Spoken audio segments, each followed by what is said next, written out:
This is the Rich Dad Radio Show. The good news and bad news about money. Here's Robert Kiyosaki. Hello. This is Robert Kiyosaki, the Rich Dad Radio Show. The good news and bad news about money. And of course, for those of you old enough to remember our now President Trump, that was his theme song from the show The Apprentice, which means today we're going to be talking about my favorite subject, which is called real estate. And for all of you who are there who love real estate, who like, in my opinion, the best investment you can, asset class you can invest in, all you real estate buffs there, please tune in. Simply because everything is changing, and the same is true with real estate. And the question is, how is technology affecting the business of real estate? And I think you may have just seen that Amazon is now in the real estate business. And the question is, what does that mean? And there's crowdfunding now. How do you raise money for real estate? Because that's the biggest thing I always hear about, how do I get the money, And today we're going to find out how technology is affecting, number one, the business of real estate. Number two is the funding of real estate. And three, possibly get to it, is how you manage real estate. Because I think the management of real estate is the hardest part of the real estate deal, unless, of course, you're a flipper. And I'm not a flipper. So our guest today is a dear friend, longtime Rich Dad advisor on real estate, Ken McElroy. He and Kim and I have done many, many deals together. I would say he is one of the primary reasons Kim and I are financially free, is because Ken has a way of doing, we started out doing deals right after, really for a long time now, but when the crash hit in 2008, we thought we died and went to heaven because they dropped interest rates and the prices of real estate plummeted after the subprime crash. So real estate is more than just buying sticks and bricks. And so today we're going to be talking to Ken, who is definitely the smartest guy I know in the world of real estate. And we're talking about how technology, millennials, and real estate and Amazon all come together and crowdfunding. So welcome to the program, Kenny. Hey, thanks, Robert. Always great to be on the show, for sure. Well, you add such a dimension, because one of the things I talk about is you got to have real teachers. And a real teacher is somebody who practices what they preach every single day, twice on Sundays. You go to sleep thinking about real estate. So you're the real teacher when it comes to real estate. So let's just start with one quick question. We got this article on how Amazon is now in the real estate business. What does that mean to you? Well, first of all, it's not surprising to me. I think what happens a lot of times, I watch everything. I read everything every day. As you know, we have acquired over $1 billion worth of real estate in the last 15 years. And so it's not surprising to me. There's a lot of very big companies that are in the space. And, Amazon is just a big household name. So, but from what I read, there's been tons of money that has poured into real estate. It's becoming a commodity. What I tell people is it's no different than what the airline business went through or the travel agency business went through, when it went from, you had to use a travel agent, and then all of a sudden now you can just, get a flight, in an hour, basically, online. Everything's moving online. Amazon is just the latest player. They're the biggest name, and they obviously have a lot of money. But there's a lot of money being thrown at real estate right now, and we're starting to see apps, location services. Now Zillow's a household name, but if you really look, Zillow hasn't been around that long. They have a company called RealtyTrack. They have Realtor.com, and so everyone's moved what used to be, kind of paper pushing to an electronic platform online. Amazon, what they did is they just partnered with another group that was already public, and that group had been acquiring businesses. And so really what they became is the financial arm of a real estate partner. So that's actually what happened. Either the financial arm or the location arm, you know what I mean, other than the marketing arm. Oh, they're going to do both for sure. I mean, if you read the article, Realogy, they bought Coldwell Banker, Century 21, Barbara Krikorian's company, and they're public. And so what Amazon came in and did is the article says Amazon is not getting into the real estate business. They're leaving that up to the partner, but they're going to help them with the technology and certainly the money. And it's going to be a very interesting thing to watch. And mostly it's going to start off in residential for sure. Obviously, it's going to start off in the single-family homes, which is honestly almost already a commodity. You can go online right now and look at any neighborhood anywhere, pretty much, and find out what it was sold for, what it's listed for. Everything's gone online, which is, in my opinion, it's been really, really great. It levels the playing field for almost anybody. If you can't get rich in real estate now, you're a complete idiot. I'm still the idiot out there. But anyway, what does that say? Let's say your boys, your two sons, said, I want to become a real estate agent. What would you say to them?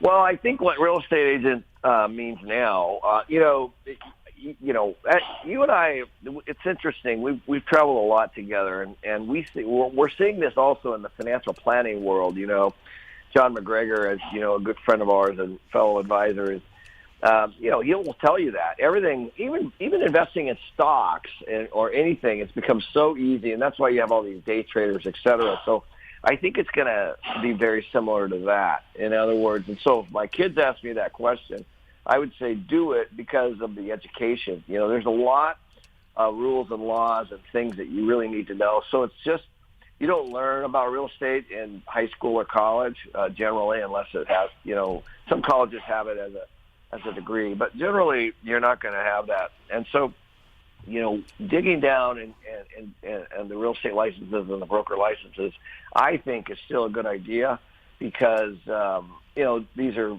really, really educated. There's a bunch of things that happen, as you know, between sellers and buyers, especially if you're trying to buy something that's complicated or it has clouded title or it has survey issues or it has environmental issues and all those kinds of things. Those are really important things to know if you're representing somebody. But real estate itself is all on the internet now. And so finding deals and doing deals is so much easier, and having the knowledge behind it, that's just the wisdom and the experience, Yeah, to me, it's still the old school thinking that I still want to see the foundation. I want to see the roof. I want to check out the plumbing and, the siding and the neighborhoods and all that other stuff. So maybe that's just too old school thinking, but there's more to real estate than just the numbers. I mean, what do you think about that?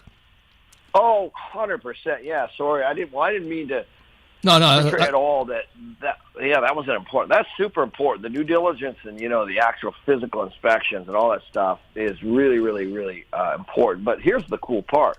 Like even my company today, we have about 250 employees.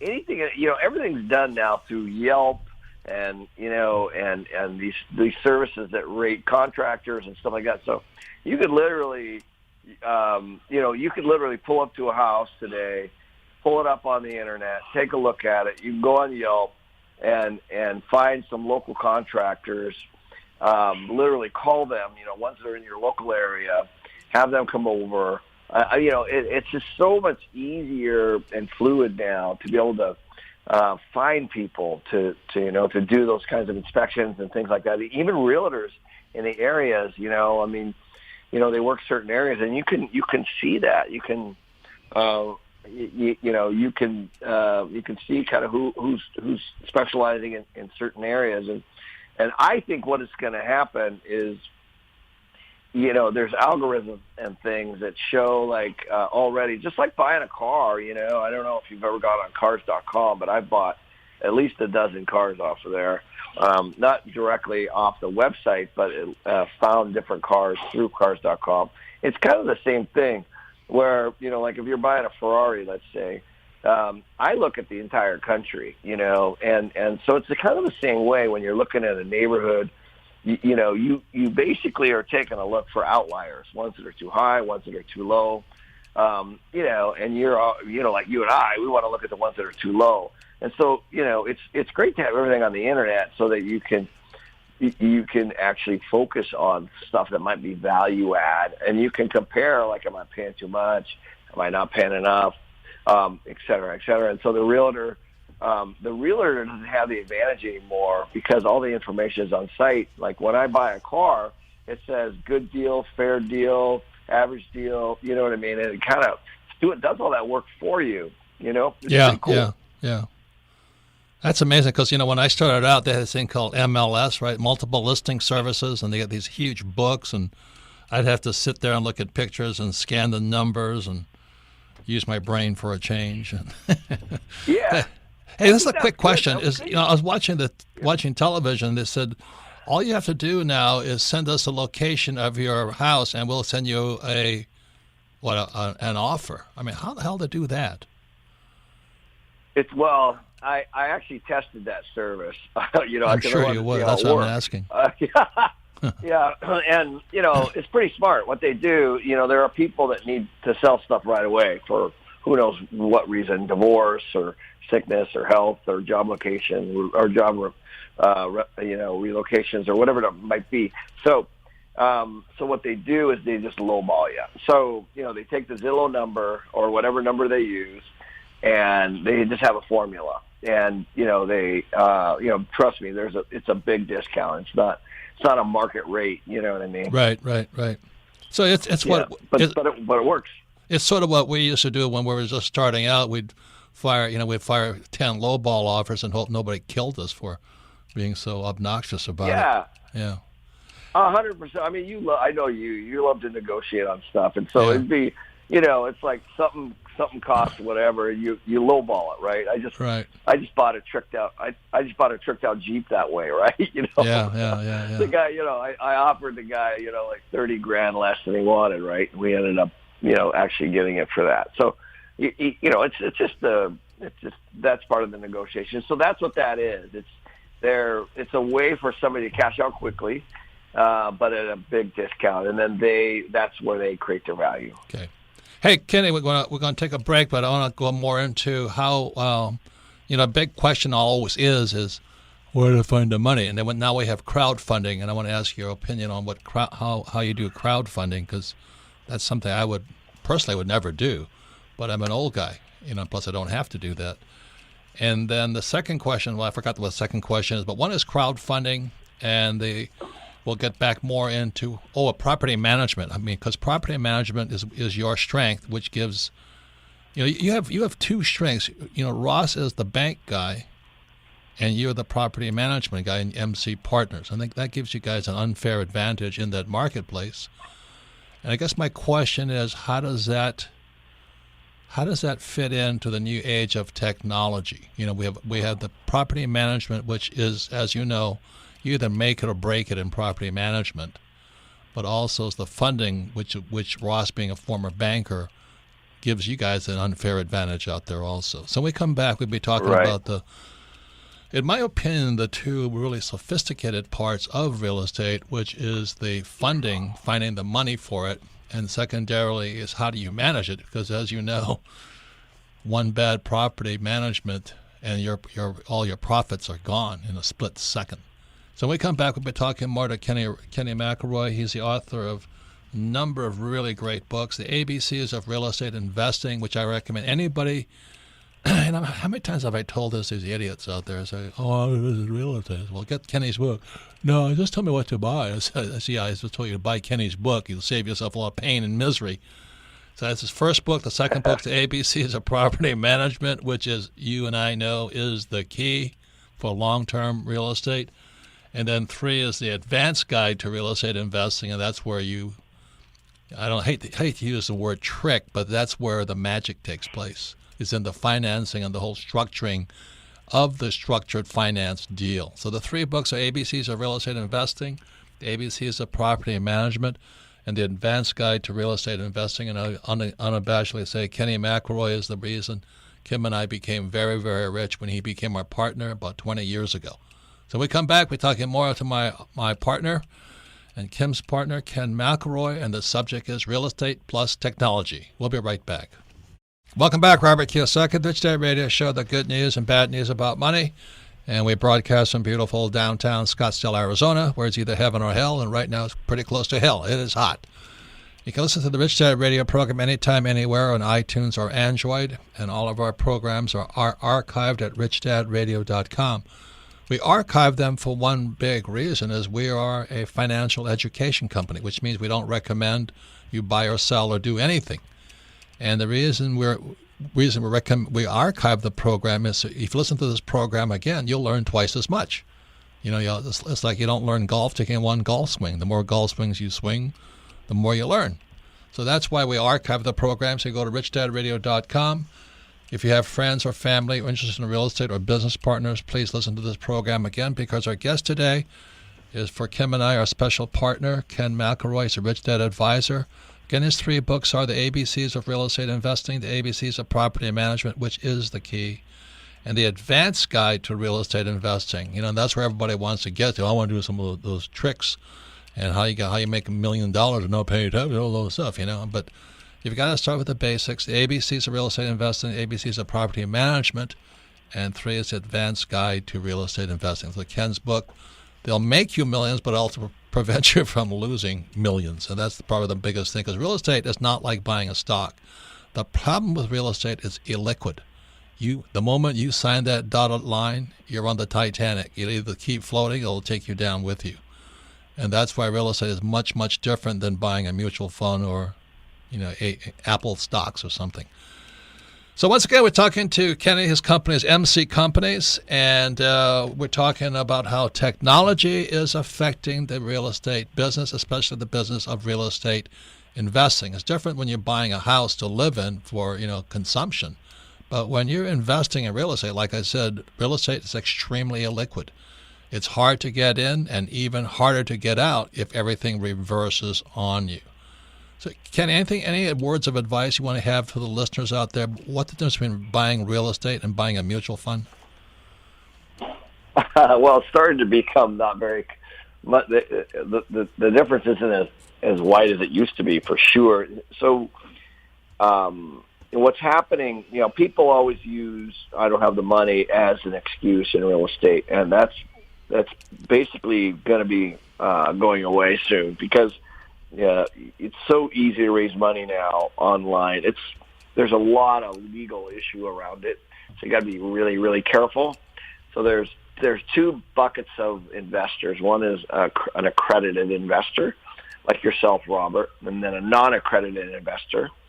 And there's a big difference, and the laws around those are very, very different. And so when you're talking about investing in a mutual fund, most of the time that would be a non-accredited investor.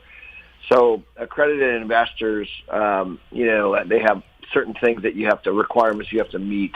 But now the crowdfunding is commoditizing everything. So you basically can invest through funds online, like Fundrise and Realty Mogul and Ground Floor, for example. And these are services that have been around not very long, like 5, 6, 7 years, and you can invest only $500. And so, like Fundrise, for example, which is the largest right now, they're at $1.4 billion in investments, and these are loans, and they're multifamily developments and office buildings and new construction homes and acquisition loans and construction loans. And so basically they're taking your money like a bank online, and they're investing it, and they're giving you a return that you can invest.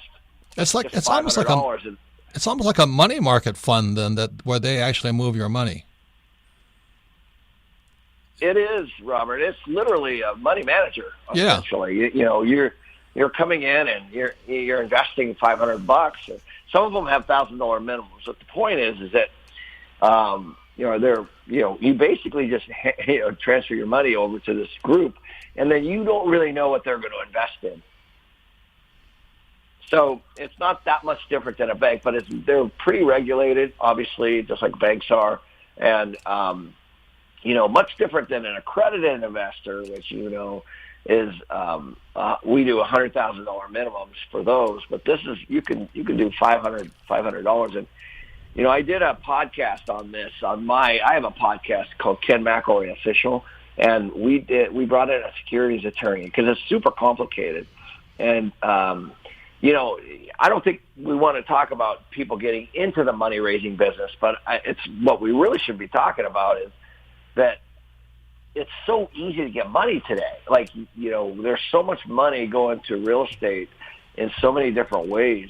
This crowdfunding is just incredible to me that, people, it's literally like investing or putting your money into a bank and then they take and go invest it, Yeah. Good. And then, like I said, your partner is Ross, and he comes from the banking industry. Is the S&L crisis. Well, they're gone now. But anyway, that gives MC companies a leverage. But also then we talk about property management. And the last time I talked to you, you were talking about you went to this conference and you were noticing how technology was also affecting property management, which is, in my opinion, the hardest part of the real estate business. So what do you see happening with technology and property management? Well, good point. So a lot of people, like, buying a mutual fund is super easy, right? Like, right. You buy it and you walk away and it performs like it performs. Well, real estate is not like that. You buy a single family house in the middle of Ohio somewhere.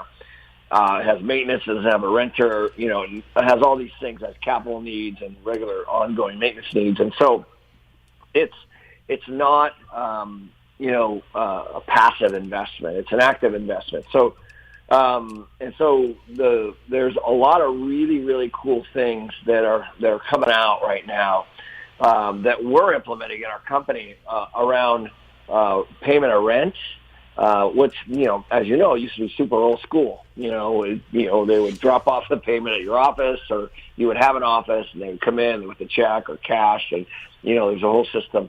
Now that is all completely streamlined, as you can imagine. So just the collection of money requires almost no time. And it's all direct deposits, or you can take a picture of a check and put it in your bank that day. So the transition of rent and collection and all the way, which is a property management function, is really, really streamlined, which has been amazing. And same thing on the expense side. So there's all kinds of services and apps and things that we've done for our maintenance that you can imagine. We're tracking anything and everything that's actually going into the property, like a water heater or a plumb, or a washer and dryer or a refrigerator or a carpet or whatever.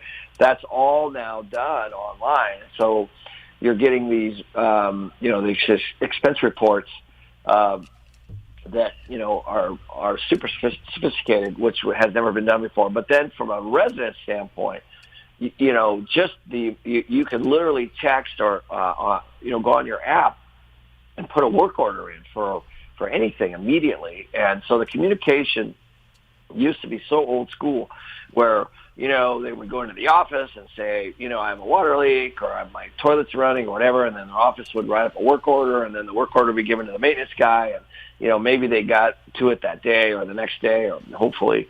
But now it's instant, just like a text. And so it's really, really, really neat, the sophistication. And so what I was talking to you about is I went and spoke to 1,000 millennials in Seattle about 2 months ago, which is, of course, we were right near 1 block from the Amazon headquarters, and a lot of the folks in there were from Amazon. And obviously Seattle is a very tech city, and so it was very, very cool to hear the way that people are running, hundreds of homes, on an app, with virtual assistants and all kinds of things. Like, the technology is really, really, really helping the efficiency and the customer service for the actual residents and for the landlord. They're outsourcing everything these days. It's pretty wild. So does that save you a lot of personnel time and money and pay and all that stuff? Yeah, absolutely. I mean, as you know, my company's been around 20 years, and we came from old school, and so we're wrapping our heads around that. Right? How can we be more efficient? But also not necessarily just to save money at the company level, even though that is the byproduct. It's really about customer service and taking care of the resident. Because if you have a great renter in a house or an apartment, you want to keep them there, and you want to provide a high level of customer service to them. That's really the reason.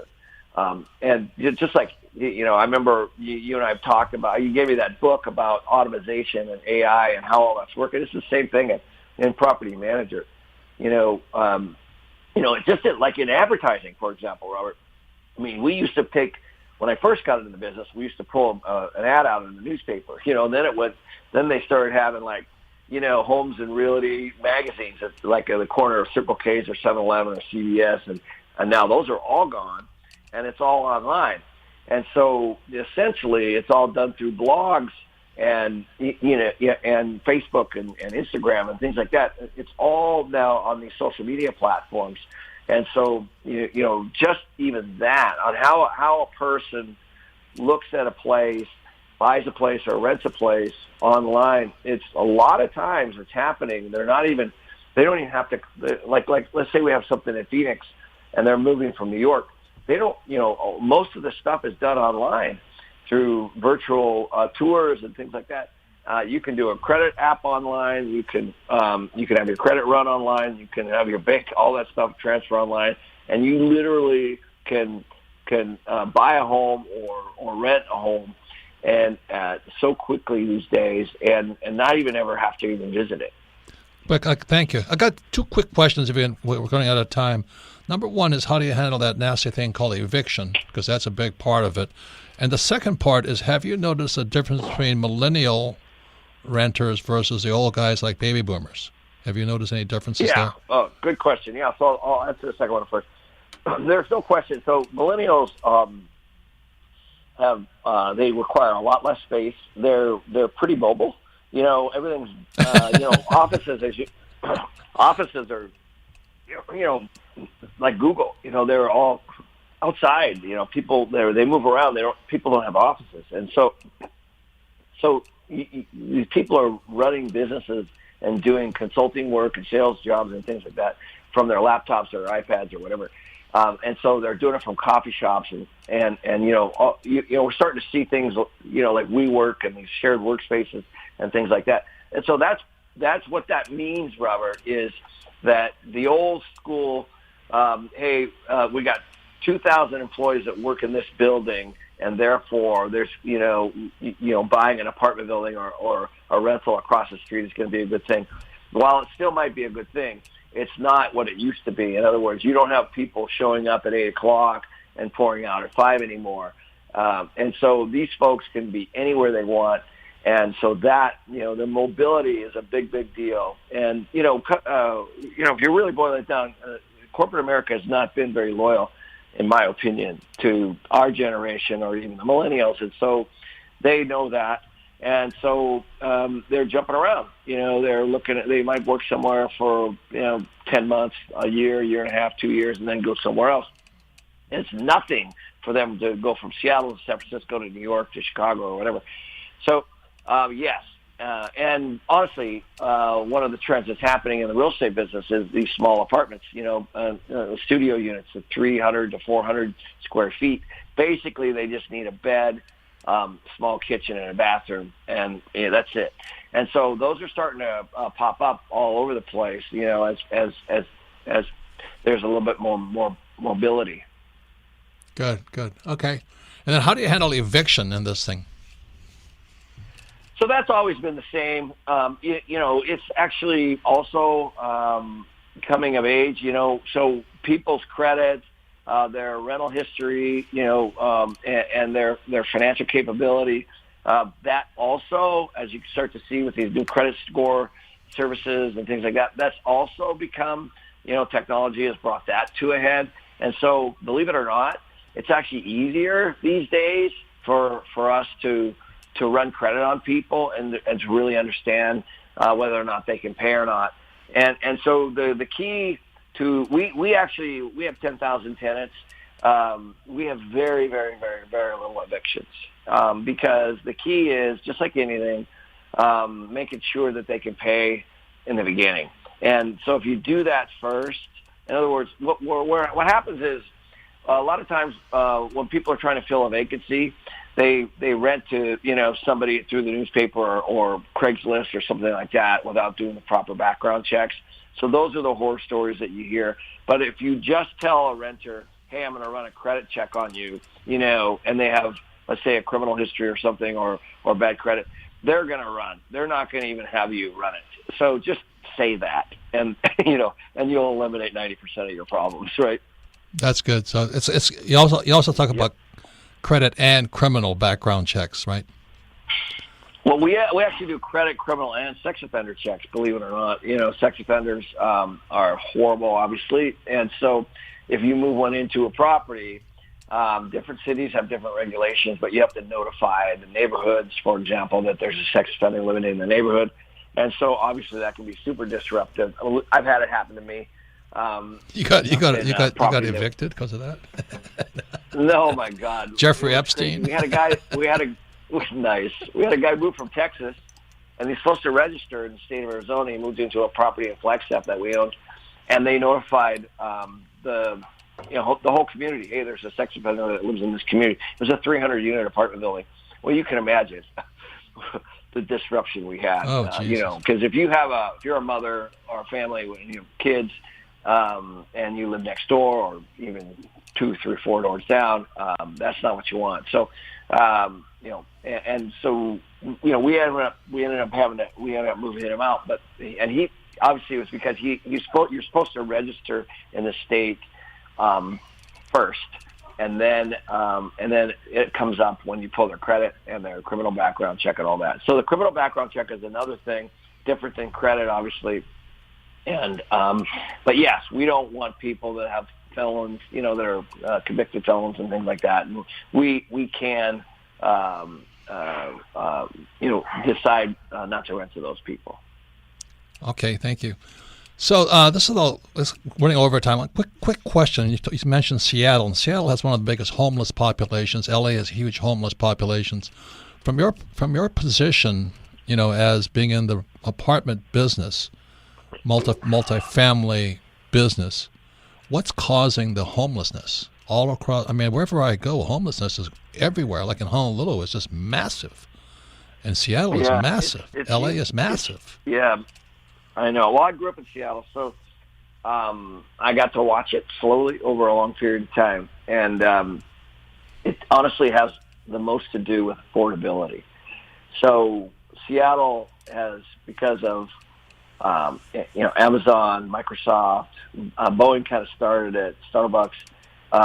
It's a super progressive city, and it is what it is. It's like Manhattan. It's constricted by water and mountains, and everything is super expensive.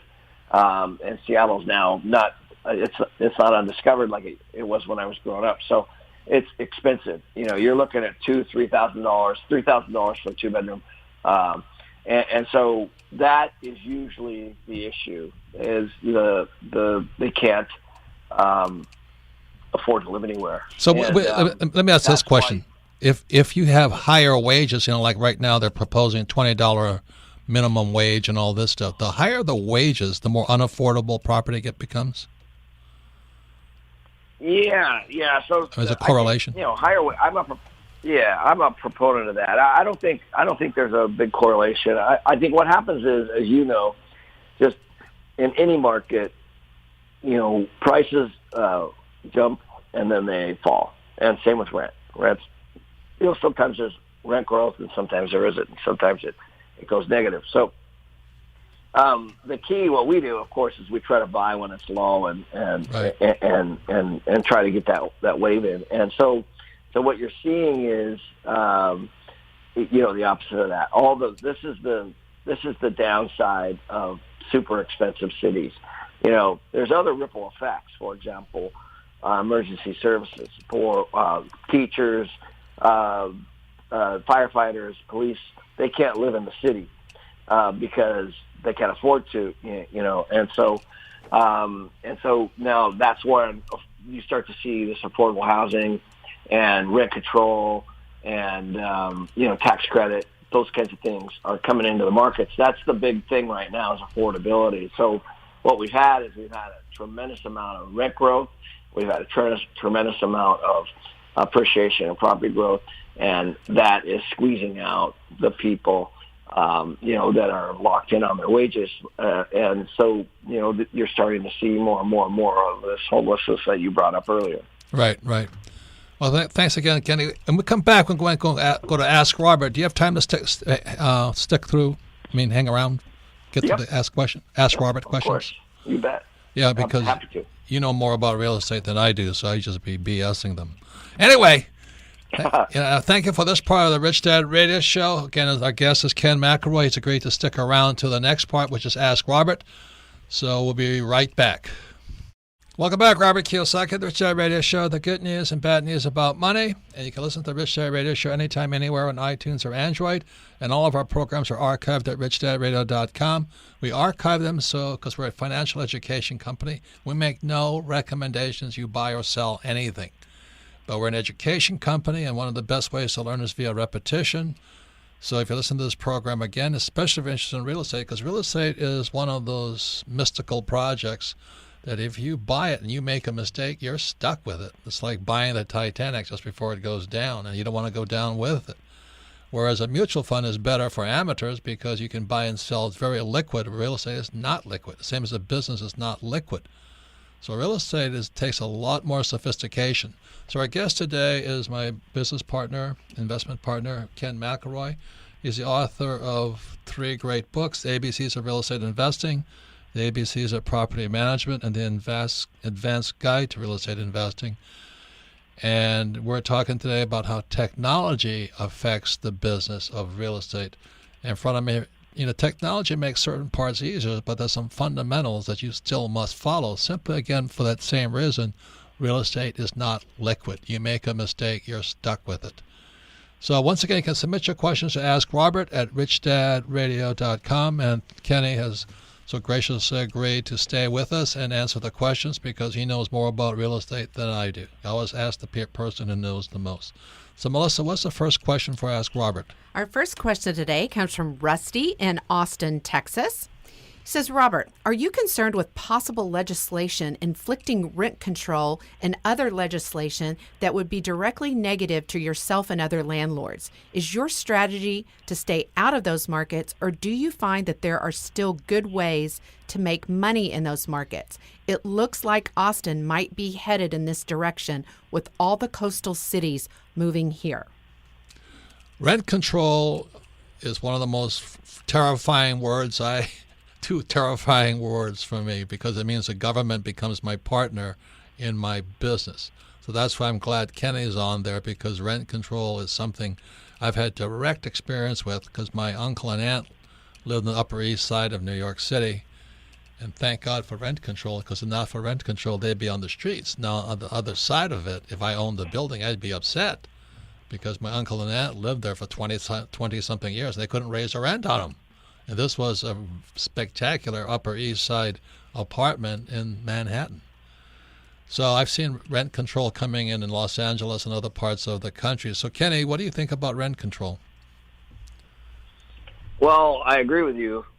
First of all, rent control, if you really look at it, hasn't worked. So what rent control was supposed to be is, and there is a need for this, it's supposed to be for people that can't afford rent. And so the government, the idea I think was sound, but what, like in Robert's example in New York, trust me when I say rent control is not right now in New York. It doesn't help people that can't afford rent. It's being passed down generationally, and there are very wealthy people living in rent control apartments. So it just hasn't worked. So what you mean is they rent it to their kids or something like that, or? Yeah. They scam it. There's these rent control bills. Yeah, exactly right. I think it started out initially correct, and so there's different kinds of rent control. But the actual issue around rent assistance of some sort is actually an interesting topic. It's definitely needed. There's Section 8, which people have heard a lot about. That actually is a good program.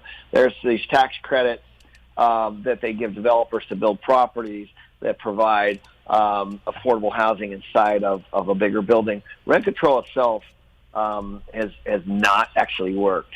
And you do see it in LA. The state of Oregon just passed a big rent control law, and they're working through some of the details on it right now.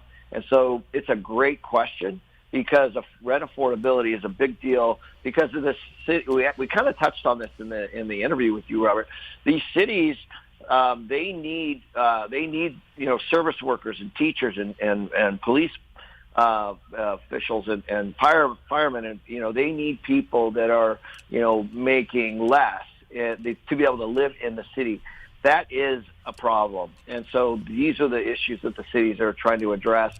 And rent control is kind of the buzzword for it, and it's definitely an issue. Certainly in Austin. Austin is super expensive right now. I started buying there in the early 2000s, and so I personally have witnessed what's happened there. And obviously, we made a tremendous amount of money by being there, but it's happening all over the country. And I met with the governor of Arizona 2 months ago, and to talk to him specifically about rent control, because we're even looking at it in Arizona. And and there's ways to handle the affordability issue, and I just don't believe it's rent control. Good. So as an investor, how do you look at that? I mean, doesn't that put a cap on how much money, the ROI on the property? There's no question, and that's actually part of the problem.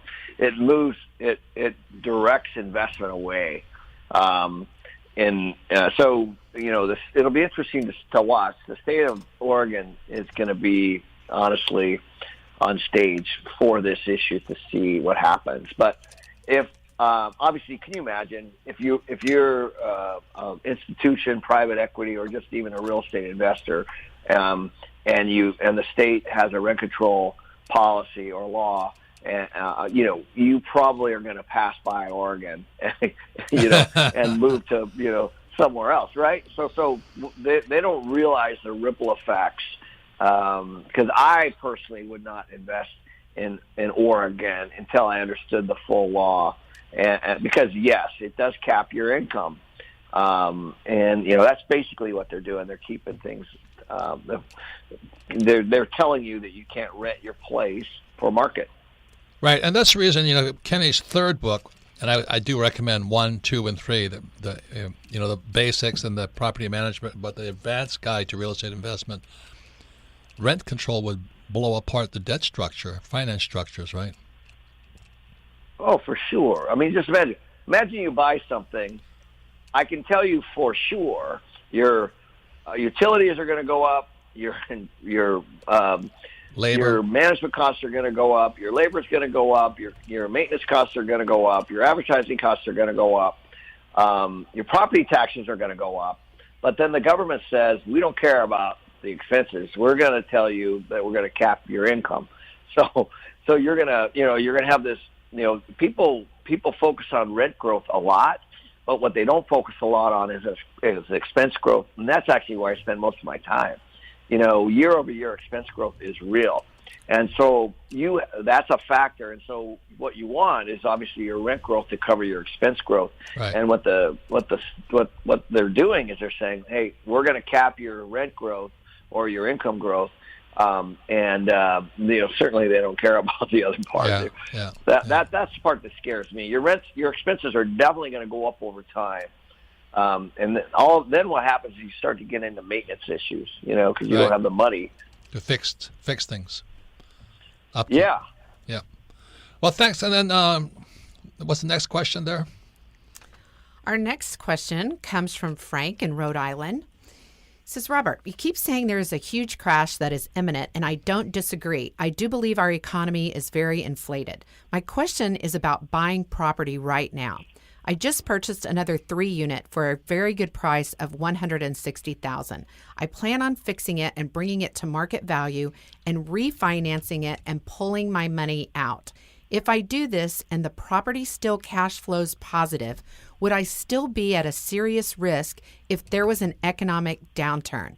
P.S. I just finished Fake and really enjoyed it, so thank you. That's great. Very smart guy. The thing about crashes, I don't know what the big deal is. I mean, every 10 years markets crash. And for most people, they live in fear of that. But for Kenny and myself and professional investors, crashes are the markets having a sale. So that's like Walmart having a sale on T-bone steak or something, And if they were cutting the price of a T-bone steak from $10 a pound to $1 a pound, you'd be buying T-bone steak. Well, that's why I think about crashes. But what Kenny has a different point of view on that with crashes versus jobs, right, Kenny? When you look at any kind of investment. Yeah, and I love the guy that I love the fact that he put this example out there. So he bought a 3-unit for $160,000 in cash flows. Well, that just tells me right there that there are still deals out there that people can do. But you and I, we always go to cash flow, period. And without jobs, there's no cash flow. So, you got to follow the trends. And so if you can still buy and there's cash flow, and good cash flow, and you're not super leveraged, I think that, there's still some room in there. But there are definitely markets. I think sometimes what happens, people say, hey, the real estate market's going to crash. Well, I can guarantee you it's not going to crash in Detroit, right? And, it might crash in Seattle, it might crash in Austin, it might crash in San Francisco, but it's not crashing in Phoenix. And so you got to, and then even in those, there's sub-markets inside of those markets that are very, very, very different. You've got good areas of Phoenix and bad areas of Phoenix, and areas that are hot, and areas that are not hot, areas that are being redeveloped, and areas that are not being redeveloped. So there's lots of dynamics. And so the fact that he found a $160,000 place, 3 units and cash flows, it makes me smile, because that means that, what you teach, Robert, and what you've been telling people to do is working. He's going to refinance. He's going to get his money back out. He just needs to make sure that it's still cash flows. But you're right about the crashes. Right now we are having an affordability issue. We are having price issues all over the United States. And that is a potential. At some point, we're going to start to see a ceiling, and there's going to be some kind of a bubble. We talked about this on the credit side, these credit bubbles that are pouring into real estate. So I don't know when, but I think all markets are not the same, Well, there's something else that, what I sent Kenny this. I should have brought it with me. But there's an article about how pensions are going to drive the next crash, the defined benefit pension plans for the state, for the firefighters, police officers, and teachers. The pensions are going to crash the market.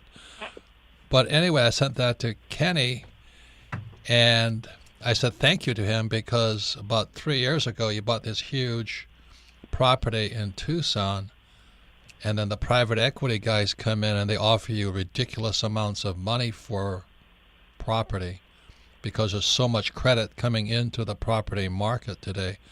So at that point, you began to sell, didn't you? We almost never sell, but they were offering so much money, you had to sell. Is that correct? Yeah. So we've sold. Yeah, this is a very interesting topic, as this guy is afraid of this crash. Well, so what we're doing is we're selling in. It's just like stocks, For us, we have 40 apartment buildings, 10,000 units. Which ones should we be selling? And maybe we're at the top, maybe we're not, but we've done very, very well on them. So it's dollar cost averaging. That's all we're doing. We're taking some chips off the table, keeping our properties that we think are the best located and have the best debt on them. But what I think a lot of people don't understand is, if a firefighter is working in San Francisco and they're putting money into a pension, that pension has a pension manager. That pension manager's job is to put it into different kinds of investments, real estate being part of those kinds of investments. So that firefighter has no clue, actually, where their money is actually going. And so that's what that article said, Robert, that you sent me, is it's the same thing really with the banks, except in the banks they're giving you a low interest rate. With the pensions, you're getting whatever the return is based on whatever that pension manager invests in. These pension managers are very, very smart people, but they're giving money to guys like me. We go to pensions to get money for multifamily real estate in the form of construction debt, in the form of permanent debt, in the form of equity. It's just a bucket of money. We don't really care where it's coming from. It's what's the price of the money. Right. And so, that's what I think a lot of people don't understand when they put their money into these insurance policies or these pensions. It actually ends up investing, in multifamily potentially. Right. And the point here is it's a bubble when we had to start selling the junk because it was because we couldn't, we're at the top. We couldn't make it cash flow anymore. So Kenny called up. He says, look, we have to sell. And that goes counter to all these flip your house guys because they all want to flip property. And when Kenny and Kim and I met, 20-something years ago, Kenny and I, we love cash flow. We don't flip. So the market is so hot right now in the last 3 years, we've had to start selling our our junk. And that's what these pensions are going into. That's what's spooky. Yeah. It's just to take it another step, Robert. I don't know if I told you the story, but you'll love it. There was a property that we owned in Houston, Texas. It was a couple hundred units that we bought and we owned for 5 or 6 years, and we had done some work on it. And so we had made some money on the equity.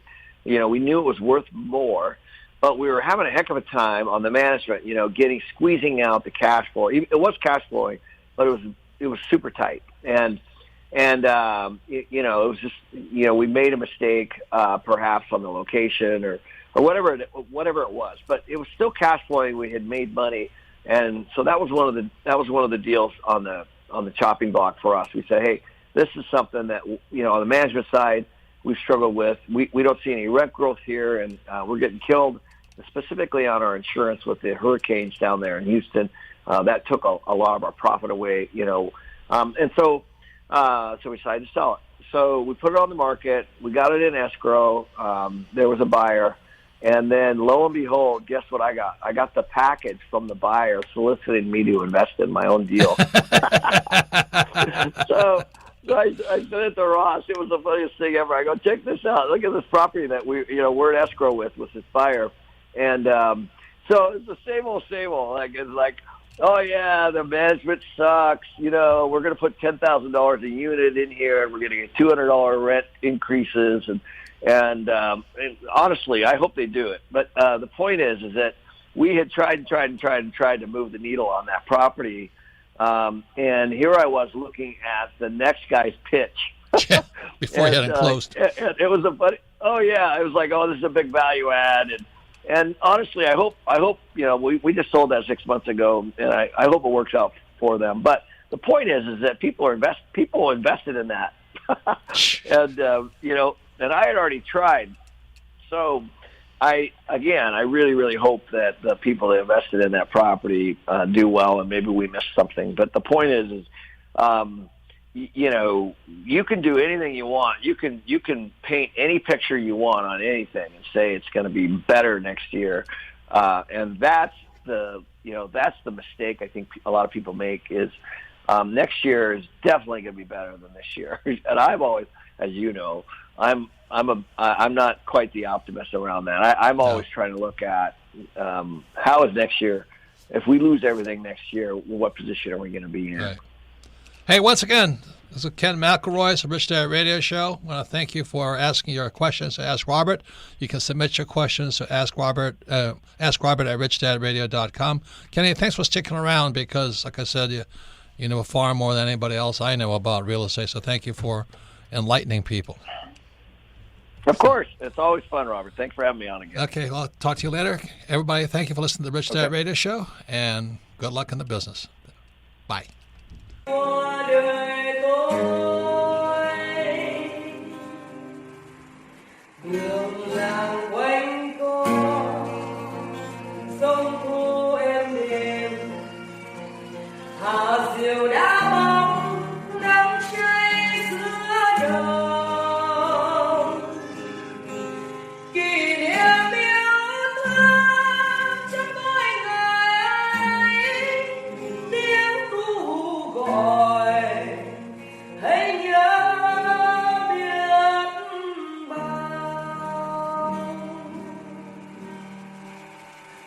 Though it's stuck with